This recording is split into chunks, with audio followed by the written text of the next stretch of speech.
Programming for কিডসের প্রথম ভিডিওতে তোমাদের সবাইকে স্বাগতম জানাচ্ছি। আমি হুসাইন রিফাত।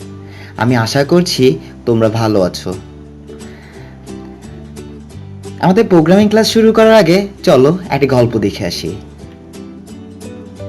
একটা জঙ্গলে একটা বানর ছিল, যার দুটো ব্যানানা ছিল, কিন্তু তার কোনো ঘর ছিল না যেখানে সে ব্যানানাগুলো রাখবে। আর যা হলো, একটা দুষ্ট ভালুক এসে সে বানরের ব্যানানাগুলোকে নিয়ে চলে গেল। বানরের তো ভীষণ মন খারাপ। সে ভাবতে থাকলো, আজকে যদি আমার একটা ঘর থাকতো তাহলে আমি আমার ব্যানানাগুলোকে সে ঘরে রাখতে পারতাম, তাহলে দুষ্ট ভালুকটা আর আমার ব্যানানাগুলোকে নিতে পারতো না। সেই চিন্তা থেকেই প্রোগ্রামিংয়ে আসলো ভ্যারিয়েবল। এখন আমরা জানি ভ্যারিয়েবল কি। ধরো, সে বানরটার দুটো ঘর ছিল। সে একটা ঘরের নাম দিল এ ঘর, আর একটা ঘরের নাম দিল বি ঘর। ঘরে সে বানরটি তার 6টি ব্যানানাকে রাখলো, আর বি ঘরে সে তার 5টি ব্যানানাকে রাখলো।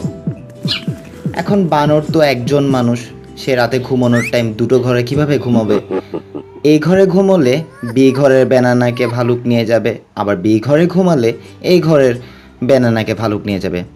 তখন সে চিন্তা করলো, সে যদি একটা বড় ঘর বানায় যেখানের মধ্যে সে একসাথে সব ব্যানানাকে রাখতে পারবে, তাহলে তো খুবই ভালো হয়। তখন সে আরেকটি ঘর বানালো, যে ঘরটার নাম হলো সি। এখন এই ঘরে আছে 6টি ব্যানানা, আর বি ঘরে আছে 5টি ব্যানানা। সে একসাথে যদি তার সি ঘরের মধ্যে সবগুলো ব্যানানাকে নিয়ে যায়, তাহলে যোগ করলে হবে 11টি ব্যানানা।